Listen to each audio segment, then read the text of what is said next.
मंच पे बैठे हुए मेरे सभी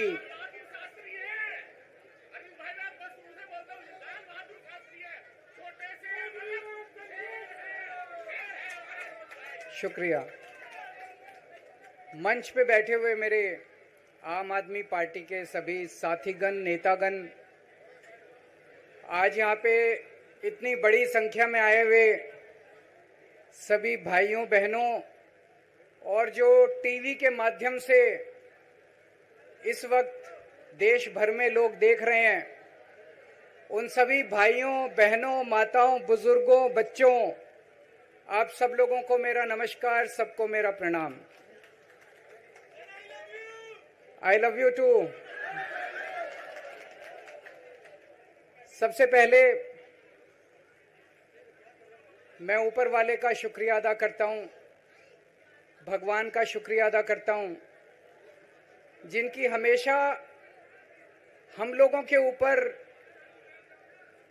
बहुत कृपा रहती है, बहुत आशीर्वाद रहता है भगवान का, भोलेनाथ का, हनुमान जी का बहुत आशीर्वाद रहता है। इसी वजह से इतनी बड़ी बड़ी मुसीबतों से निकल के हम लोग आते हैं। इतने बड़े बड़े सामने हमारे दुश्मन हैं जिनसे लड़के हम लोग सफल होते हैं। एक छोटी सी पार्टी जिसने इस देश की राजनीति बदल के रख दी। मैं इसीलिए सबसे पहले ऊपर वाले का पूरे सम्मान के साथ शुक्रिया अदा करता हूं और आशीर्वाद चाहता हूं।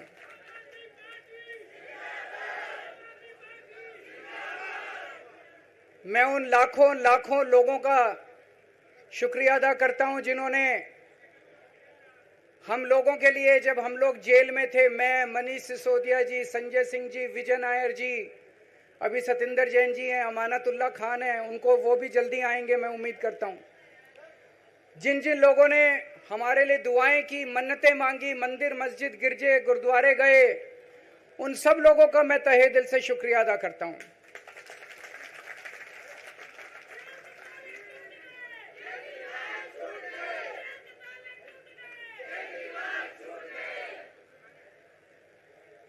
जेल में काफी वक्त मिला सोचने का, पढ़ने का, और कई किताबें पढ़ी, पॉलिटिकल किताबें पढ़ी, अपने स्वतंत्रता के आंदोलन की किताबें पढ़ी, गीता कई बार पढ़ी, रामायण पढ़ी, महाभारत पढ़ी।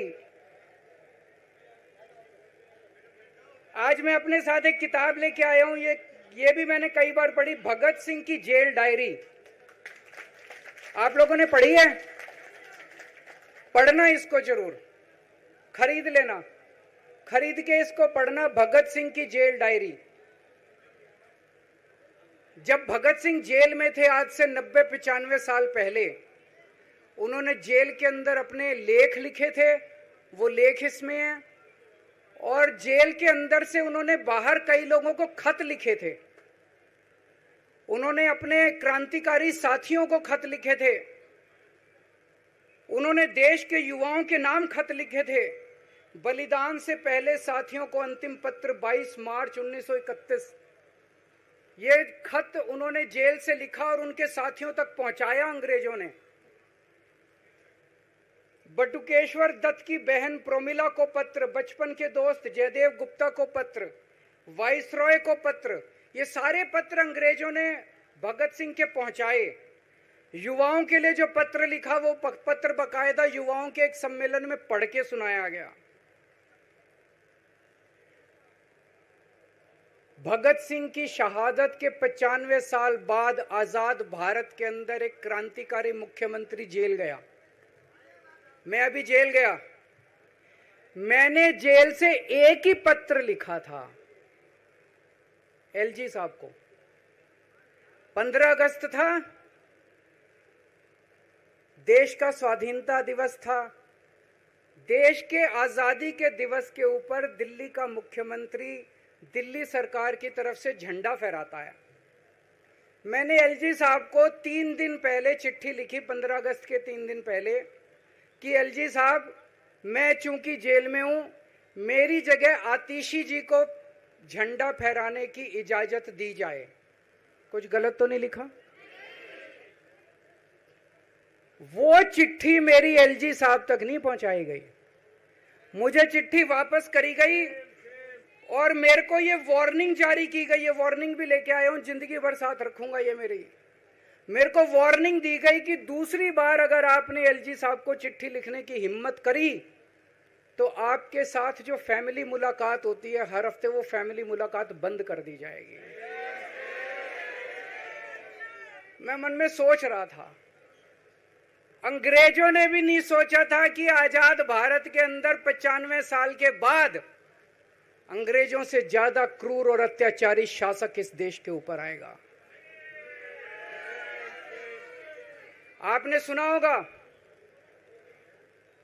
बटुकेश्वर दत्त और भगत सिंह ने असेंबली में एक बम फेंका था, या सुना है सब लोगों ने? तो दोनों को जेल हुई, दोनों को एक ही जेल में रखा गया, बगल बगल वाली कोठरी में रखा गया। ये मैं चिट्ठी पढ़ के सुना रहा हूं आपको भगत सिंह की, जो उन्होंने प्रमिला को, बटुकेश्वर दत्त की बहन को लिखा। कल रात बट्टू को किसी दूसरी जेल में भेज दिया गया है, तब तक वो उनके साथ ही था भगत सिंह के। ये चिट्ठी 17 जुलाई 1930 की है। उनकी जुदाई मेरे लिए असहाय हो रही है। भगत सिंह लिख रहे हैं बटुकेश्वर दत्त की बहन को कि बटुकेश्वर दत्त की जुदाई मेरे लिए असहनीय हो रही है। आज पहला दिन है जब मैं अपने को पूरी तरह उद्विग्न पा रहा हूं और मेरे लिए हर मिनट एक बोझ बन गया है। एक मित्र से जुदा होना सचमुच सगे भाई से भी ज्यादा प्रिय थे मेरे को बटुकेश्वर। तो दोनों साथ रहते थे।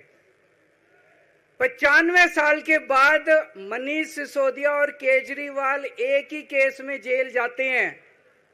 मनीष सिसोदिया को अलग जेल में रखते हैं, मेरे को अलग जेल में रखते हैं, साथ मिलने की इजाजत नहीं दी जाती। आजादी की लड़ाई जब हुई, जवाहरलाल नेहरू जेल गए, महात्मा गांधी जेल गए, बाबा साहब अंबेडकर जेल गए, चंद्रशेखर आजाद जेल गए, अशफाकुल्ला जेल गए, कितने स्वतंत्रता सेनानी जेल गए, कई कई सालों तक जेल गए। जब वो जेल जाते थे उनसे मुलाकात के लिए उनके साथी उनसे मिलने जाया करते थे, उनके घर के लोग जाते थे, उनके रिश्तेदार उनसे मिलने जाते थे, और जब वो मिलने के लिए जाते थे वो उनसे पॉलिटिकल बातें करते थे। वो उनसे बातें करते थे कि कैसे अंग्रेजों को उखाड़ के फेंकना है, जब मिलने के लिए जेल में जाते थे। जब मैं जेल में था एक दिन संदीप पाठक मेरे से मिलने के लिए आया। मैं भी पॉलिटिकल आदमी हूं, वो भी पॉलिटिकल, हमारी पार्टी का संगठन मंत्री है। आके उसने मेरे से पॉलिटिकल बातें करी। और क्या करता, रोमांटिक बातें थोड़ी करता। तो पॉलिटिकल आदमी वो, पॉलिटिकल आदमी मैंने उससे पूछा देश में क्या चल रहा है, उसने देश की पॉलिटिकल हालत बताई। मैंने उससे पूछा पार्टी में क्या चल रहा है, उसने संदीप पाठक को ब्लैकलिस्ट कर दिया गया। उसके बाद मेरे से मिलने नहीं दिया गया। भगत सिंह जब फांसी पे चढ़े, उन्होंने सपने में भी नहीं सोचा था कि ऐसा भारत होगा। आज से 95 साल के बाद इस देश के अंदर इतनी क्रूर और अत्याचारी सरकार आएगी कि अंग्रेजों को भी पीछे छोड़ देगी। दोस्तों,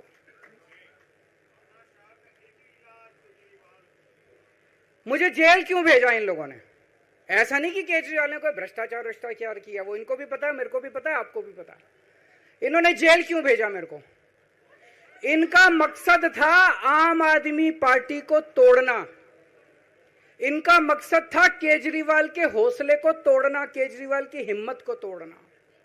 इन्होंने फॉर्मूला बना रखा है। आप देख रहे हो किस तरह से एमएलए तोड़ दो, एमएलए खरीद लो, ईडी भेज के डरा दो, सीबीआई भेज के डरा दो, फर्जी केस कर दो, जेल में डाल दो, पार्टी तोड़ दो। महाराष्ट्र में कैसे उन्होंने 2-2 राष्ट्रीय पार्टियां तोड़ दी। पार्टी तोड़ दो, सरकारें गिरा दो और अपनी सरकार बना लो। इनको यह लग रहा था केजरीवाल को जेल भेज देंगे तो दिल्ली में इनकी पार्टी टूट जाएगी, दिल्ली में बीजेपी की सरकार बना लेंगे। इनको लग रहा था पंजाब की सरकार तोड़ के पंजाब में हम अपनी सरकार बना लेंगे, इनके एमएलए तोड़ लेंगे। लेकिन हमारी पार्टी नहीं टूटी, हमारे एमएलए नहीं टूटे, हमारे एमएलए तो छोड़ो, कार्यकर्ता भी नहीं टूटे। इनकी बड़ी बड़ी साजिशों के खिलाफ, बड़े बड़े षड्यंत्रों के खिलाफ केवल आम आदमी पार्टी में ताकत है जो आज इनका सामना कर रही है।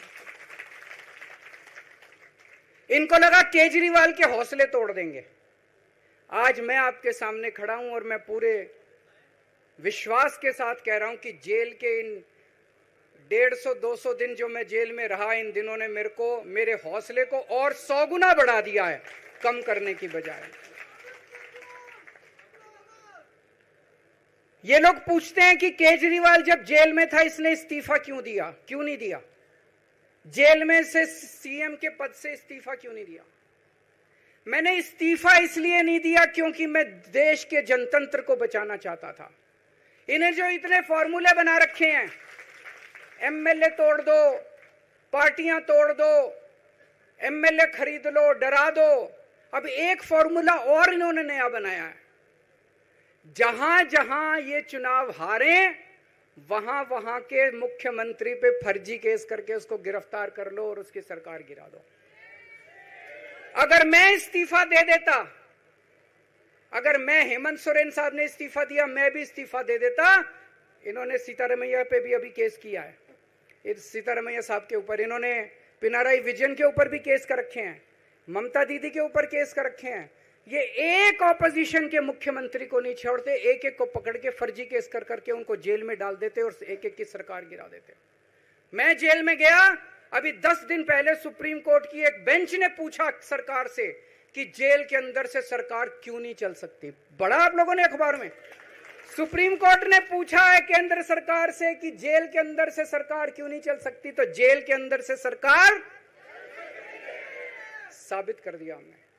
अब मैं देश के सारे नॉन बीजेपी मुख्यमंत्रियों से हाथ जोड़ के विनती करना चाहता हूं, अब अगर प्रधानमंत्री जी हिम्मत करें आप पे फर्जी केस करके आपको जेल में डालें, इस्तीफा मत देना, किसी हालत में इस्तीफा मत देना, जेल से सरकार चलाना हम सबको मिलकर। ऐसा नहीं कि हम पद के लालची हैं, ऐसा नहीं कि मुख्यमंत्री पद हमारे लिए महत्वपूर्ण है, इसलिए क्योंकि हमारे लिए हमारा संविधान जरूरी है, हमारा देश जरूरी है, जनतंत्र जरूरी है, जनतंत्र को बचाना जरूरी है। इतने भारी बहुमत से जीती हुई सरकार, एक बार 70 में से 67 सीट आई, एक बार 70 में से 62 सीट आई, और आप पकड़ के जेल में डाल दोगे और कहोगे इस्तीफा दे। मैं सारे मुख्यमंत्रियों से आज हाथ जोड़ के विनती करना चाहता हूं, इनका ये नया फॉर्मूला भी आम आदमी पार्टी ने फेल कर दिया है, जो इन्होंने नया फॉर्मूला बनाया।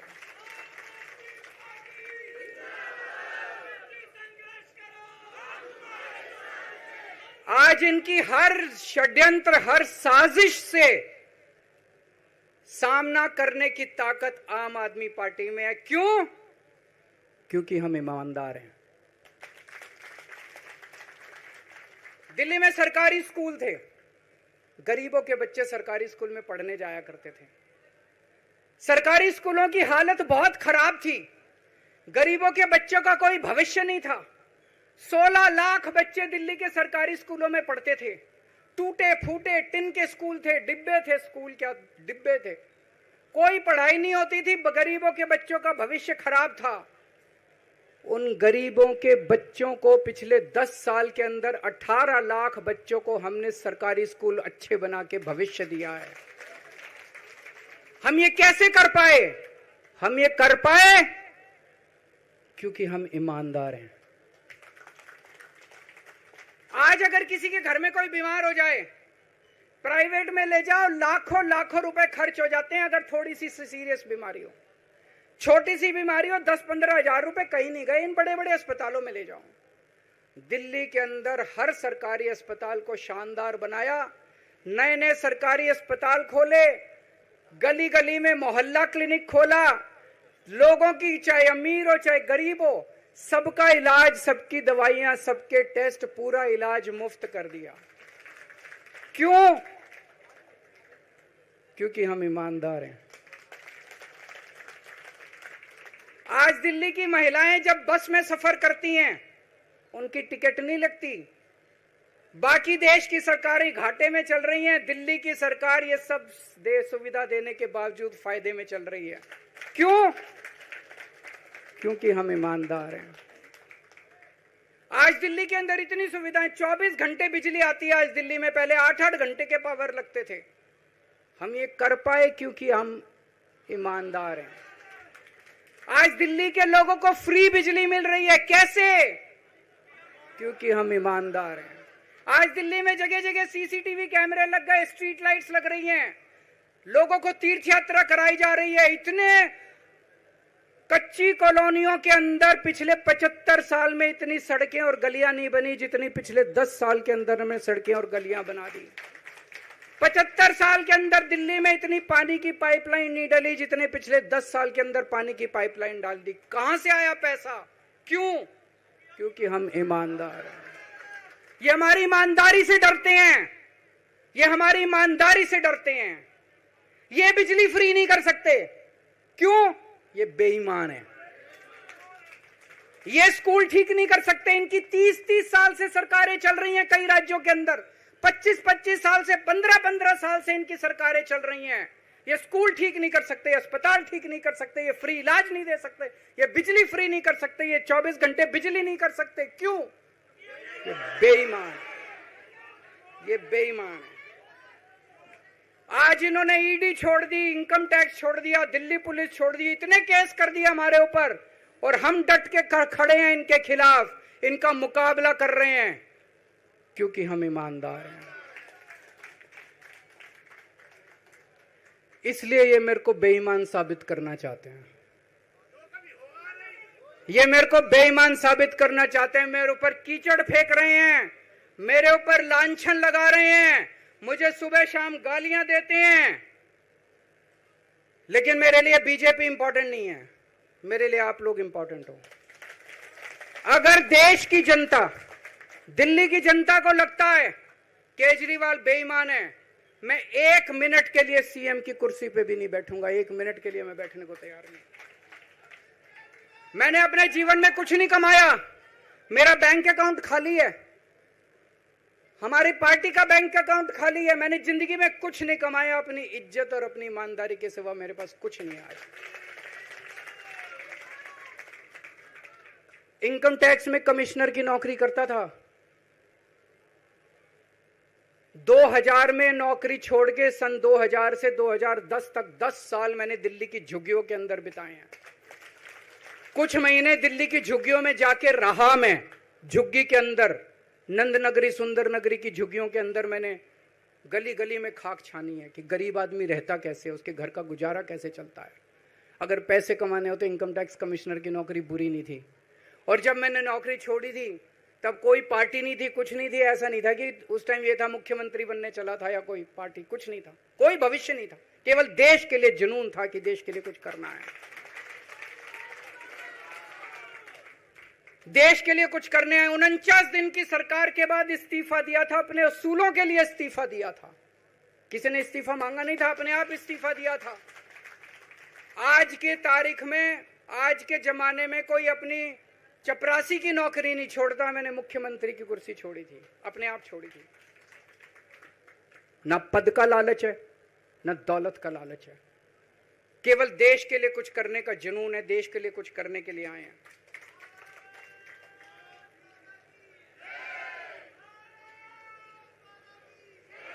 इन्होंने मेरे ऊपर आरोप लगाए, मनीष जी के ऊपर आरोप लगाए हैं। इस देश का जो सबसे कठोर कानून है, ईडी का कानून, पीएमएलए, जिसमें बेल भी नहीं मिलती, बेल मिलनी भी मुश्किल है, उसके अंदर हमारे ऊपर तरह तरह के इन लोगों ने आरोप लगाए हैं। कोर्ट से हमको बेल मिल गई, उसके बावजूद आज की तारीख में, आज जो स्थिति है, इससे फालतू कोर्ट और कुछ नहीं कर सकता था जितना कोर्ट ने कर दिया हमारे पक्ष में। हम कोर्ट के बहुत शुक्रगुजार हैं। कोर्ट ने हमें बेल दे दी, अभी बेल तक ही दे सकता था। अब ये केस चलेगा। मैंने वकीलों से पूछा, मैंने कहा मेरा दिल कहता है कि जब तक ये मैं कोर्ट से बरी होके ना आ जाऊं तब तक मैं सीएम की कुर्सी पे नहीं बैठूंगा। उन्होंने कहा जी ये 10 साल चलेगा केस, कोई कह रहा है 15 साल चलेगा केस, कोई कह रहा है 20 साल चलेगा केस। तो केस ये अभी लंबा चलेगा। आज कोर्ट जितना कर सकता था, कोर्ट ने हमारे पक्ष में निर्णय लिया है, हमें बेल दे दी। उन्होंने ऐसे कानून में जिसमें बेल मिलनी नामुमकिन होती है, उन्होंने बेल दे दी। आज मैं आपकी अदालत में आया हूं, जनता की अदालत में आया हूं, आपसे पूछने के लिए आया हूं, क्या आप केजरीवाल को ईमानदार मानते हो कि गुनहगार मानते हो?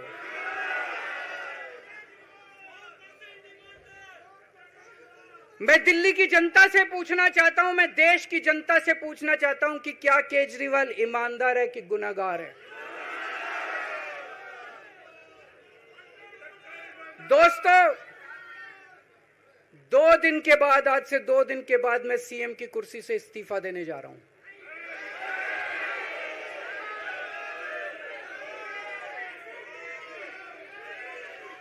और मैं तब तक सीएम की कुर्सी पे नहीं बैठूंगा जब तक जनता अपना फैसला ना सुना दे। मैं जनता के बीच में जाऊंगा, गली गली में जाऊंगा, घर घर में जाऊंगा, और जब तक जनता अपना फैसला ना सुना दे कि केजरीवाल ईमानदार है, तब तक मैं सीएम की कुर्सी के ऊपर नहीं बैठूंगा।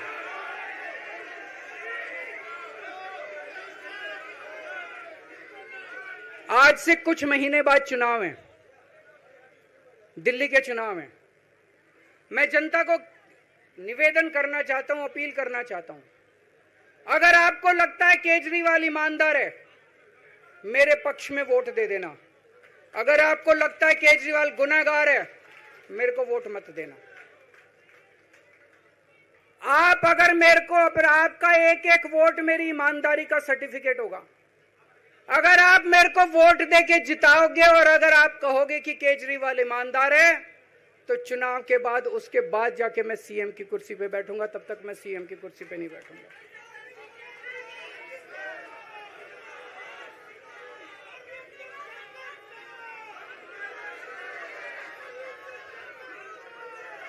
आपको लग रहा होगा अभी अभी जेल से रिहा होके आया है, ये कैसा क्यों बोल रहा है? अभी अभी जेल से रिहाई होके आया है, अब ये इस्तीफा क्यों दे रहा है?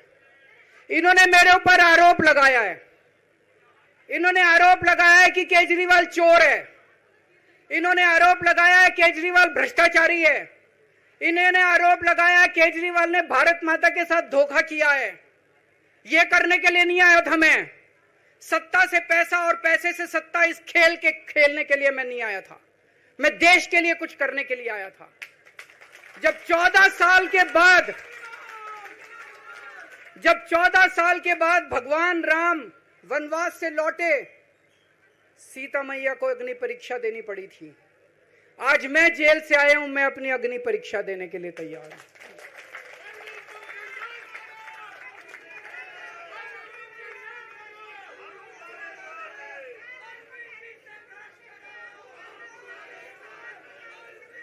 ये कुछ लोग बोल रहे हैं सुप्रीम कोर्ट ने कुछ कंडीशंस लगाई हैं, काम नहीं कर पाएंगे।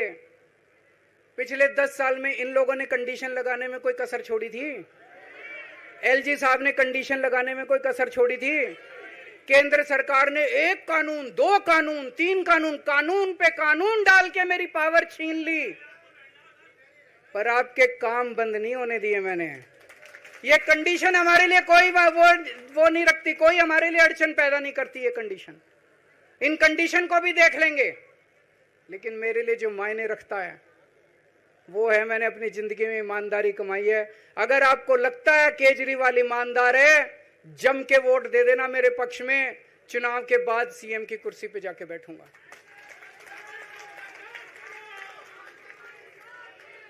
फरवरी में चुनाव है। आज इस मंच से मैं मांग करता हूं कि ये चुनाव नवंबर में कराए जाएं, महाराष्ट्र के साथ कराए जाएं, तुरंत कराए जाएं चुनाव। और जब तक आपका फैसला नहीं आएगा, तब तक मैं जिम्मेदारी नहीं संभालूंगा। और मैं, जब तक चुनाव नहीं होते, मैंने जैसे बताया 2 दिन के बाद मैं अपना इस्तीफा दूंगा। जब तक चुनाव नहीं होते, तब तक मेरी जगह आम आदमी पार्टी से कोई और मुख्यमंत्री बनेगा। अगले 2-3 दिन के अंदर विधायक दल की मीटिंग होगी और विधायक दल की मीटिंग में अगले मुख्यमंत्री के नाम का तय किया जाएगा। मैं मनीष जी से बात कर रहा था, जो पीड़ा मेरे मन में है वो पीड़ा मनीष जी के मन में भी है। इनके लिए भी वही सब कहा गया जो मेरे लिए कहा गया है। मनीष जी का भी कहना है कि ये दिल्ली के उप मुख्यमंत्री और शिक्षा मंत्री और मंत्री का पद तभी संभालेंगे जब दिल्ली की जनता कहेगी कि मनीष सिसोदिया ईमानदार है। तो मैं और मनीष सिसोदिया, हम दोनों का फैसला आपके हाथ में है, जनता के हाथ में है। हम दोनों जनता की अदालत में जा रहे हैं, गली गली जाएंगे, जनता के बीच में जाएंगे और उनसे पूछेंगे, अगर जनता कहेगी ईमानदार है तो हम आके इसकी कुर्सी पे बैठेंगे। 2020 में आया था मैं, 2020 में मैंने कहा था, मैंने अगर काम किया हो तो मेरे को वोट देना और काम नहीं किया हो तो वोट मत देना। कहा था कि नहीं कहा था? आज मैं आपके बीच में आया हूं, मैं कह रहा हूं अगर मैं ईमानदार हूं तो वोट देना, अगर मैं बेईमान हूं तो वोट मत देना, बिल्कुल मत देना। भारत माता की, भारत माता की।